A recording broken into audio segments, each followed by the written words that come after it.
د چاپې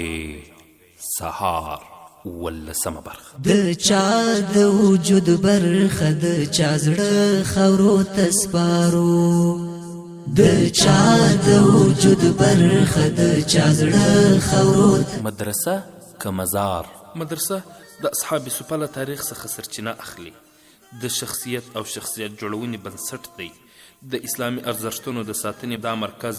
چې له پیله تر ننه یې د اسلامي امت خدمت کړی دی د صلیبیانو د سترګو اغزی دی چې د دې علمي مرکز د ورانولو او طالب العلمانو په شهیدولو یې هیڅ په ما نه ده کړې دوی نه غواړي چې اسلامي امت پوهان ولري تر څو په ټولنه کې د دوی فرهنګي یرغل ته زمینه برابره او اسلامي ارزښتونه بې قدره کړي همدې ته ورته یوه بیلګه لاندې را اخلو شهادت د الله تعالی هغه تحفه ده چې خپل محبوب بندگان ورباندې نازوي دا د هغه لپاره امتیاز وي شهادت د اسلامي امت له غیږې د سرشارو او حماسي ځوانانو انتخاب دی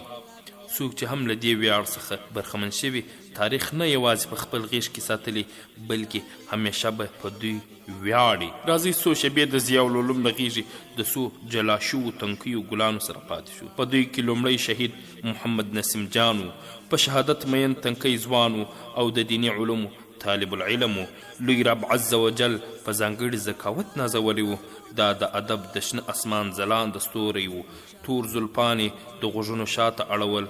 خوشبختانه موږ ته لوی رب جل جلاله د دوی د استازۍ ویاړ را بښلی و دنګه چناري قواره یې لرله و استازه یې په مخ تور خط ښکاره شوي و او ښایسته اخلاقو یې ښکلا نوره هم زیاته کړې وه دوهم شهید حمید جان و د جنتونو میلمه د نیوشاره په کلي کې سترګې پرانیستې وې د الله جل جلاله د سپېڅلي کلام د حفظ تر څنګ د طالبي له ویاړ هم برخمن و ځواني مرګ شهید د غیرت د شنه اسمان ځلانده ستوري و متوسط قد یې لرلو او تورو ګرګوتو ویښتانو یې ښایست لا نور زیات کړی و دریم شهید ذبیح الله جان و د مرګي میلمه د غوزیبې د کلي د ډاکټر امان الله په کور کې فاني دنیاګۍ ته سترګې غړولې وې د اخلاقو د شنه اسمان ځلانده ستوري و لوی رب عز وجل په حسینه ځوانۍ نازولی و په حیا او ادب یې د استادانو په زړونو کې ځای خپل کړی و غنمرنګ ځوان و دنګ چناري قواره یې لرله لا یې د الله جل جلاله د سپېڅلي کلام حفظ نه و پوره کړی او په همدې لوی سعادت پسې لالهان ګرځېدلو څلورم شهید قاري مبشر جان د خواجه اب د کلي اوسېدونکی و د منظرین په کور کې دې فاني دنیا ته سترګې پرانیستې وې ځواني مرګ شهید د الله تعالی د سپېڅلي کلام د حفظ له ویاړ څخه برخمن و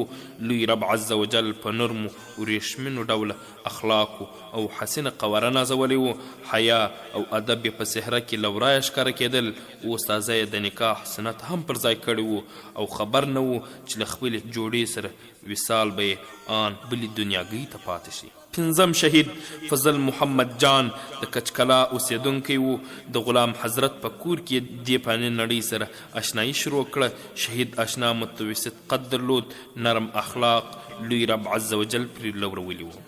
د خدمت د شنه اسمان ځلانده ستوري و تل به د مدرسې پر خدمت مصروف او د حیا او ادب سره داسې اشنا و چې کله هم نه سره بیلیدل د چهارشنبې شپه وه د مدرسې طالبانو او حافظانو د معمول په شان د ماښام له لمانځه وروسته خپل درسونه مطالعه او تکرارول کله چې ماخستن لمونځ په جماعت ادا کړ ډوډۍ یې وخوړه نو د ځوانۍ خوب ورباندې غلبه وکړه او ویده شول ځواني مرګو د آرام په غیږ کې په ډاډه زړه شیبې تېرولې ځکه دوی خدا ویل چې موږ د پیغمبر صلی الله علیه وسلم د باغ ګلان یو د اسلام د بقا لپاره شپې سبا کوو اسلامي امت به زموږ استقبال په ګلونو کوي خو خبر نه و چې د اسلامي امت کرایه شوي غلامان به یې غوښې په بارودو او اورونو سوځوي 11 بجې کېدونکې وې یو ناڅاپه د ډبډبونو چون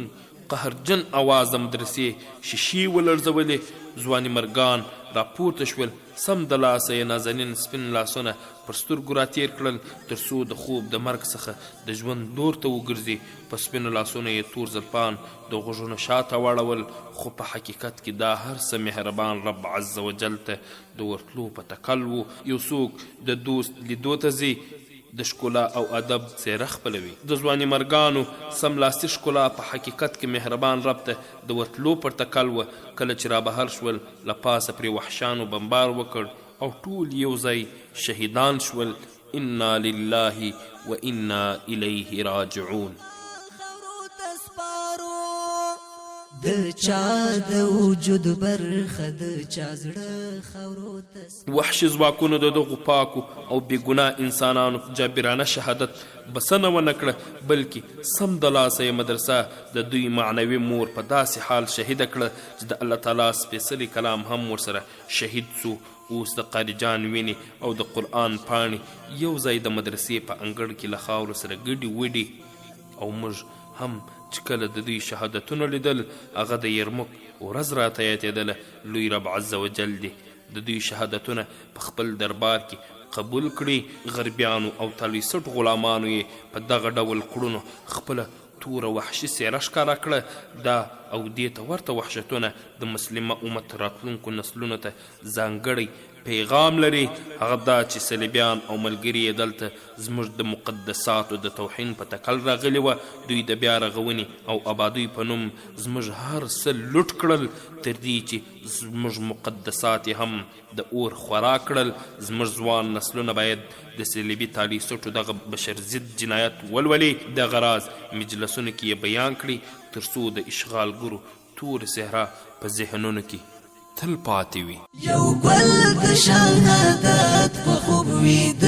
خاورو ته سپارو.